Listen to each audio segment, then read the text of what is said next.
I still remember the way Vernon looked at me that afternoon. His voice was calm, but the warning underneath it was impossible to miss.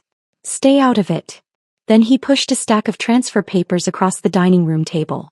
My sister Rowan sat beside him, staring at the documents. A pen rested near her hand. Around the table, everyone seemed relaxed, almost relieved. They acted as if the outcome had already been decided. What nobody realized was that I wasn't sitting there empty-handed. Inside my purse was information that could destroy everything they had spent months building. And while they were busy celebrating too early, my phone held a message that had arrived only hours before the meeting. A message I had been waiting weeks to receive. Looking back now, it's almost funny how confident they were. They thought this was the final step. They thought Rowan would sign, the house would change hands, and life would move on. They had no idea they were walking straight into a disaster of their own making. But to understand why that moment mattered, I need to go back almost a year. Back then, Rowan believed she had found happiness. She loved her husband, Carter Wynn. He trusted his parents. She believed she had become part of a family that cared about her. First, I believed it too. The Wynns were charming when they wanted to be. They knew exactly what to say and when to say it. Family gatherings were full of smiles, compliments, and stories that made everyone feel comfortable. Nothing seemed unusual. At least not at the beginning. The first signs were small enough to ignore. Comments about Rowan's house. Questions about the property. Suggestions disguised as casual conversation. Whenever the family gathered, somehow the discussion drifted back to the same subject. The house. It had been in our family for years. It carried memories that couldn't be replaced. Rowan had inherited it after our parents passed away, and she treated it as a connection to everything we had lost. Yet the more time passed, the more interested the Wynns became. What bothered me wasn't their curiosity. It was the persistence. They talked about the house so often that it started to feel intentional. Like they were slowly steering every conversation toward a destination only they could see. I couldn't explain why it bothered me. I only knew that something felt wrong. And that feeling would eventually lead me to uncover a secret none of us were prepared for. The moment that truly caught my attention happened several months after the wedding. Until then, I had mostly kept my concerns to myself. Nothing I had seen was serious enough to accuse anyone of wrongdoing. At worst, I thought the Wynns were overly interested in matters that didn't belong to them. Then little details started piling up. At a holiday gathering, Gail casually mentioned future renovations that could be made to the property. The strange part was that nobody had discussed renovations. Rowan certainly hadn't. Yet Gail spoke as though those decisions had already been made. A few weeks later, Vernon brought up maintenance expenses during dinner. He spoke confidently about costs, boundaries, and long-term plans. Rowan looked confused because she had never shared that information with him. I noticed it. So did a few others. But Vernon quickly changed the subject before anyone could ask questions. The incidents kept coming. Sometimes it was a comment. Sometimes it was a suggestion. Sometimes it was an oddly specific opinion about what Rowan should do next. Individually, none of it seemed important. Together, it painted a picture I couldn't ignore. What bothered me most was Rowan's reaction. At first she laughed off their advice. Then she started listening. Eventually she began questioning her own decisions. I could see the change happening little by little. Every conversation left her slightly less certain of herself. Every visit seemed to end with her seeking approval from people who had no reason to be making choices about her future. One evening we met for coffee after work. She looked exhausted. Not physically. Emotionally. She admitted that she felt constantly pulled in different directions. No matter what choice she made, someone in Carter's family seemed ready to explain why another option would be better. I asked her whether she was comfortable with that. She hesitated before answering. That hesitation worried me. Because Rowan had never struggled to speak her mind before. As the weeks passed, another pattern emerged. Whenever discussions became uncomfortable, Carter rarely disagreed with his parents. He didn't openly pressure Rowan. He simply allowed the conversations to continue. That silence carried more weight than words. Then came the moment I couldn't dismiss. During a family dinner, Vernon referenced details about the property's legal paperwork. Not general information. Specific information. Information that wasn't common knowledge. The comment lasted only a few seconds, but it immediately caught my attention. Nobody else seemed to notice. I did. The question followed me all the way home that night. How had he learned something he shouldn't have known? I replayed the conversation again and again. No explanation made sense. And for the first time I stopped wondering whether something was wrong. Instead I started wondering how deep it went. A few weeks after that dinner, I attended a birthday celebration at the Wynn family home. The evening felt ordinary. People were laughing, music played softly in the background, and conversations drifted from one topic to another.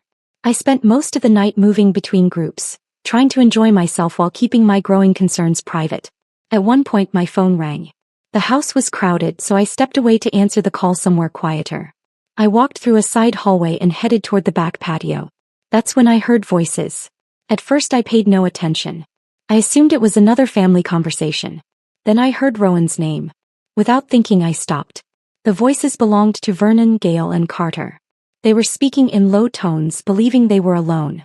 I couldn't hear every word clearly, but I caught enough to understand the direction of the conversation. They weren't discussing Rowan's happiness. They weren't talking about her future. They were talking about timing. About waiting for the right moment. About how certain discussions should happen gradually instead of all at once. One of them mentioned avoiding resistance. Another talked about making something feel like her own decision. The words immediately put me on edge. The conversation continued. References to paperwork surfaced. Then signatures. Then concerns about outside interference. My heart started pounding. Nobody openly stated what they were trying to accomplish, but the meaning behind their discussion felt impossible to ignore. This wasn't a family casually sharing ideas. This sounded coordinated. Carefully coordinated. I stayed where I was for only a few seconds longer. The last thing I wanted was to be discovered listening. Quietly, I stepped away and returned to the party before anyone noticed my absence. For the rest of the evening I struggled to focus on anything else. I watched them interact with Rowan. I watched the smiles, the encouragement, the friendly conversations. Everything looked perfectly normal on the surface. Yet after what I had heard, the entire room felt different. Every gesture seemed calculated. Every reassuring word sounded rehearsed. The drive home that night was worse.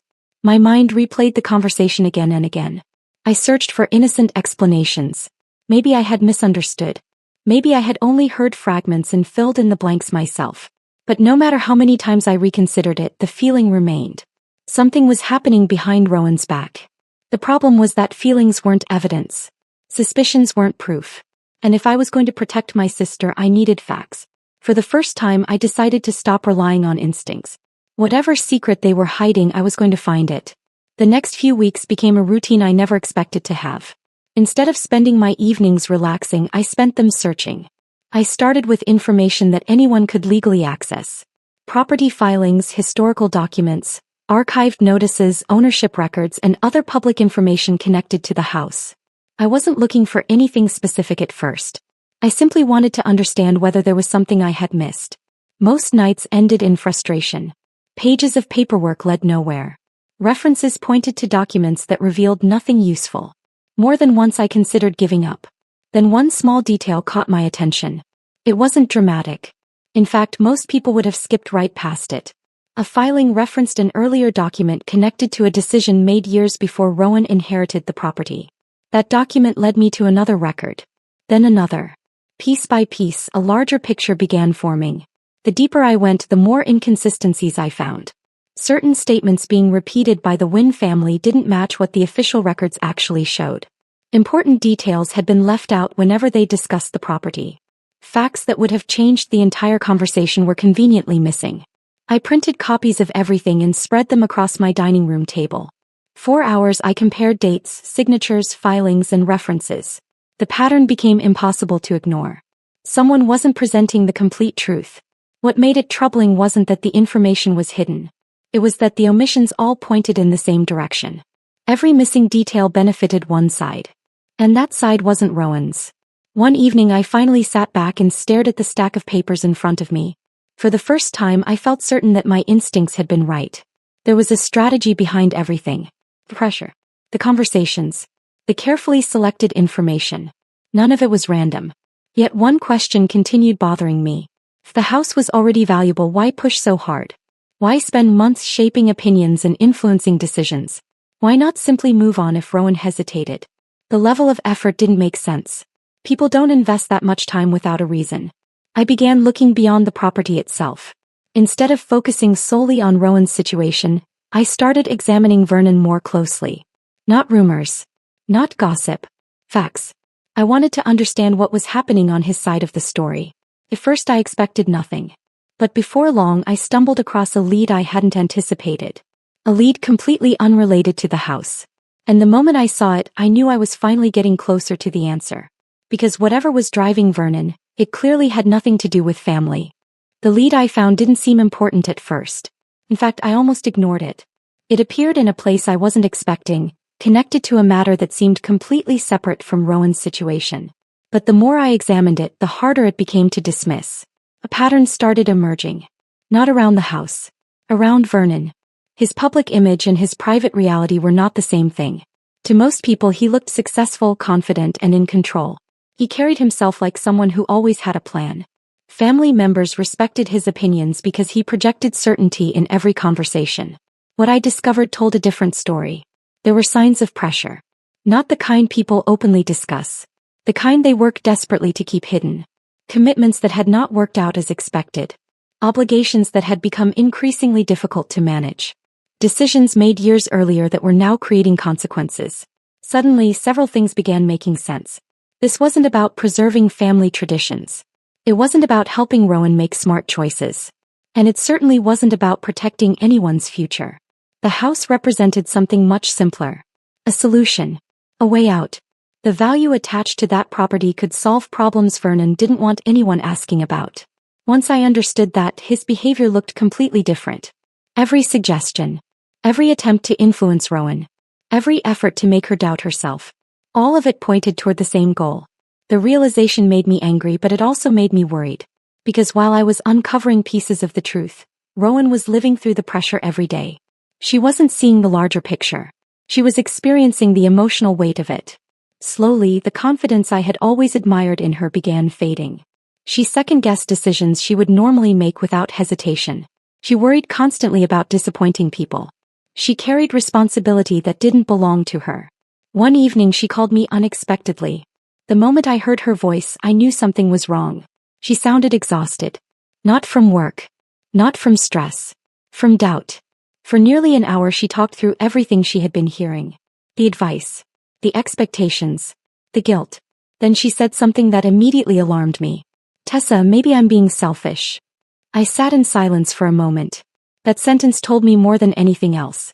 Because Rowan wasn't asking whether something was right. She was asking whether she deserved to protect herself. And that meant the pressure was working. By the time the call ended, I knew I was running out of time. Whatever Vernon had planned was moving closer. And if I didn't uncover the remaining pieces soon, Rowan might hand him exactly what he wanted. Everything changed 3 days later. I wasn't expecting it. Up until then, the process had moved slowly. Conversations stretched over months. Decisions were discussed repeatedly. Nothing happened quickly. Then suddenly everyone received the same news. A formal signing meeting had been scheduled. The date wasn't weeks away. It wasn't even a month away. It was only days away. The announcement immediately caught my attention. Not because a meeting existed, but because of how quickly it appeared. The people pushing for this outcome had always been careful. They preferred patience. They liked gradual progress. Yet now they were acting as though every hour mattered. That shift told me something important. There was a reason they no longer wanted delays. I just didn't know what it was. The moment I heard about the meeting, I reorganized everything. My notes. My copies of documents. Every lead I had collected over the previous months. I reviewed it all again, searching for gaps. There were still pieces missing. Enough to raise serious questions, but not enough to completely expose what was happening. And I knew that if Rowan signed before those missing pieces surfaced, questions alone wouldn't matter. I needed something stronger. The next 48 hours became a blur. I made phone calls before work, during lunch breaks, and late into the evening. Some people refused to speak. Others claimed they couldn't help. Several leads ended in dead ends. Each failure made the clock feel louder. Meanwhile, preparations for the meeting continued. Family members talked about it casually as though it were a routine event. Only I seemed to understand how much was riding on it. The night before the signing, I was sitting at my kitchen table surrounded by papers when my phone rang. The call came from someone I had contacted weeks earlier. Someone who had been difficult to reach. I answered immediately. The conversation lasted less than 10 minutes. By the time it ended, I wasn't looking at scattered clues anymore. I was looking at a complete picture. A connection I hadn't fully understood before suddenly became clear. The pressure campaign. The carefully shaped narrative. The urgency. The hidden motive. Everything fit together. For the first time since this started, I could see exactly what had been happening. Yet there was still one problem. Understanding the truth wasn't enough. I had to prove it. The person on the phone promised to send something important. A document. Not speculation. Not opinion. Evidence. I checked my email before going to bed. Nothing. I checked again an hour later. Still nothing. The signing meeting would begin the next morning. And I was going to walk into that room hoping the final piece arrived before it was too late. I arrived earlier than most people that morning. Part of me hoped I would receive the promised document before anyone else showed up. Part of me knew I was probably out of luck. My inbox remained empty. The meeting was being held inside a private conference room arranged by the family attorney. Everything looked professional and orderly. Chairs were positioned neatly around a large table. Folders had already been prepared. Bottles of water sat beside stacks of paperwork. The setting was designed to make everything feel official, permanent. As relatives began arriving, I studied the room carefully. Most people seemed unaware of the tension beneath the surface. They greeted one another politely and settled into their seats. A few even joked about finally getting everything resolved. I noticed something different. Confidence. Not from everyone. From Vernon and Gail. They weren't nervous. They weren't cautious. They behaved like people who believed the outcome had already been secured. That confidence made me uneasy. Across the table, Rowan looked very different. She wasn't smiling. She wasn't upset either. She looked drained. Like someone who had spent too many months carrying a burden she never asked for. Several times she glanced toward the paperwork without touching it. Each time someone nearby offered reassurance. A reminder. An explanation. A reason why moving forward was the right choice. None of it sounded forceful. That was what made it effective. Pressure doesn't always arrive through arguments. Sometimes it arrives disguised as support. As the meeting officially began, the attorney started reviewing the documents one section at a time. People nodded. Questions were answered. Pages were turned. The process moved steadily forward. Meanwhile, I checked my phone. Nothing. I slipped it back into my pocket. A few minutes later, I checked again. Still nothing. The attorney continued speaking. My focus drifted between the discussion and the screen in front of me. Every passing minute tightened the knot in my stomach. Then Vernon looked directly at me. For a brief moment, neither of us said anything. His expression carried the same certainty I had seen all morning. The certainty of someone who believed opposition had already failed. "Stay out of it," he said quietly. A few people heard him. Most pretended not to. I didn't respond. There was no point. At least not yet. Instead, I looked back down at my phone. The screen remained unchanged. No email. No attachment. No message. Then the attorney reached the final section. The room grew noticeably quieter. A pen was placed in front of Rowan. Several eyes turned toward her. She took a slow breath. Then wrapped her fingers around it. And at that exact moment my phone vibrated. The vibration felt louder than it actually was. My eyes dropped to the screen. One new message. One attachment. After weeks of searching, sleepless nights, and unanswered questions, the final piece had arrived at the exact moment it was needed. I opened the file immediately. Within seconds, I knew it was genuine. Every detail matched information I had already verified through separate sources. The missing connection I had been searching for was finally sitting in front of me. Rowan still held the pen. The attorney was waiting. The room expected her signature. Instead, I pushed back my chair and stood. Conversations stopped almost instantly. The attorney looked confused. Vernon looked annoyed. I asked Rowan to wait. Just 1 minute. That was all I needed. Before anyone could object, I walked to the table and placed several copies of documents in front of the people closest to me. Then I added the newly received file beside them. Nobody spoke at first. Pages were lifted. Eyes moved across paragraphs. Expressions slowly began to change. Confusion replaced confidence. People started comparing documents to one another. They reread sections. Check dates. Read them again. The silence became uncomfortable. I watched Vernon carefully. For the first time since arriving that morning, he looked uncertain. Not frightened. Not defeated. Just uncertain. The kind of uncertainty that appears when a situation begins moving in a direction you never expected. Questions started appearing around the table. Simple questions at first. Questions that should have had simple answers. Yet every answer seemed to create another problem. The information being reviewed didn't support the story people had been hearing. Certain assumptions suddenly looked very different. Explanations that had sounded reasonable before now seemed incomplete.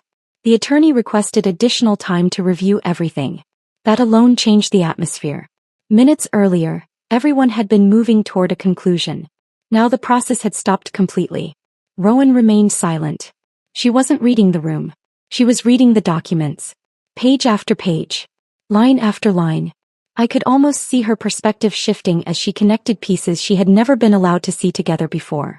Across the table, Carter's expression grew increasingly tense. Gail avoided eye contact. Nobody knew what to say. Then something unexpected happened. The documents themselves were powerful. But they weren't what truly broke the room open. What changed everything was the reaction they created. Because once people started questioning what they thought they knew, they began remembering things. Conversations. Comments. Moments that had never made sense before. And one by one, those memories were about to turn a quiet meeting into something Vernon could no longer control. The shift didn't happen all at once. It started with silence that felt heavier than before, like the room had lost its original script and no one knew where to continue. Someone across the table cleared their throat and pointed at a specific clause in the documents. They didn't sound accusatory at first, just confused, but the confusion carried weight. Another person leaned in closer, rereading the same section, then slowly looked up as if something they had ignored for months had suddenly become important. Then it began. Not an argument. Not an explosion. Something more dangerous. Recognition. A cousin mentioned a conversation they had overheard a while ago, something they had dismissed at the time because it didn't seem relevant. Now, with the papers in front of them, the same memory took on a different shape. What had once sounded like casual advice now felt like coordination. Another relative added their experience. A small moment at a dinner, a comment that had felt slightly off but was easy to forget. They described it carefully, almost hesitantly, as if still unsure whether they should be saying it out loud. But once one person spoke, the hesitation weakened. More voices followed. Not loud. Not emotional. Just steady pieces being added to a structure that was already cracking. Vernon tried to interrupt the flow. He shifted in his seat, corrected details, attempted to redirect attention toward interpretation instead of memory. His tone remained controlled, but the control was no longer effective. People weren't listening the same way anymore. They were comparing, reevaluating, replaying past interactions through a new lens. Gail finally spoke, but her explanation sounded rehearsed, and rehearsed explanations rarely survive scrutiny in a room full of people reconsidering everything they believed. Rowan still hadn't moved much. She sat very still, eyes moving between speakers and documents, absorbing everything without reacting immediately. That silence around her felt different now. Not passive but processing. Then Carter shifted in his chair. It was subtle at first. A small adjustment, like someone trying to stay composed under pressure. But Rowan noticed. I saw the exact moment her focus changed direction. She turned toward him slowly. Not angry. Not emotional. Just searching. The room didn't interrupt. Even the people speaking fell quiet as attention shifted toward that single exchange. Rowan asked one question.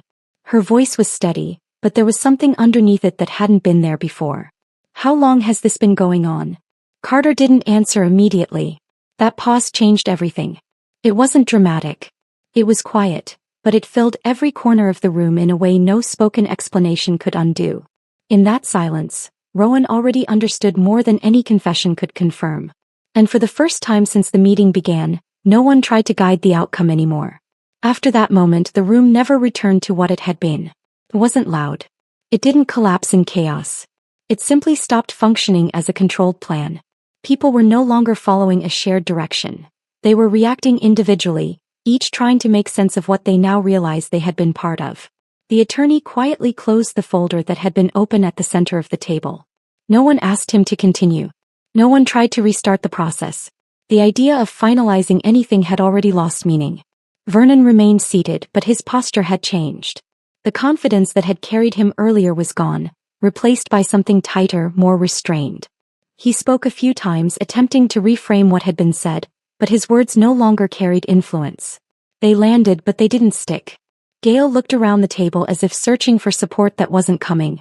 Carter didn't say much after Rowan's question. He tried once to explain, but the explanation never fully formed. Every sentence seemed to dissolve under the weight of what had already been realized. Rowan eventually stood, not abruptly, but with a kind of quiet finality that drew attention without needing to demand it. She didn't raise her voice. She didn't accuse anyone. She simply placed the pen back on the table and stepped away from the documents. That single movement marked the end of the process more clearly than any formal statement could have. The meeting didn't continue after that. People began to leave in small groups, unsure of how to exit something that had no proper conclusion. Conversations formed in corners, but they were fragmented, incomplete, full of reinterpretation rather than resolution. I stayed long enough to see the last of the paperwork gathered and removed from the table. None of it mattered anymore in the way it had been intended. Outside the air felt different, lighter but colder in a way that comes after tension finally releases. Rowan stood a few steps away from the entrance, not speaking at first. When she finally did, her voice was steady, but distant, like she was still organizing her thoughts rather than sharing them. She didn't ask for explanations anymore. That phase was over. In the days that followed, the situation unraveled in ways no one had prepared for. Conversations that had once been controlled became fragmented accounts shared between relatives. People began admitting things they had ignored or misunderstood earlier. Not everything was clear, but enough had surfaced that denial was no longer possible. Legal discussions continued, but the focus had shifted away from outcomes and toward understanding how everything had been shaped in the first place. Rowan moved differently after that day, slower but more certain. She stopped reacting to pressure the way she used to. Something had settled in her that no longer allowed outside voices to define her choices. What remained of the situation was no longer about influence or control. It was about rebuilding from what had been exposed, and accepting that some truths only become visible when everything else falls apart. Some truths don't explode, they quietly break everything you thought was stable. If you enjoyed this story, stay with me for more stories like this. See you in the next one.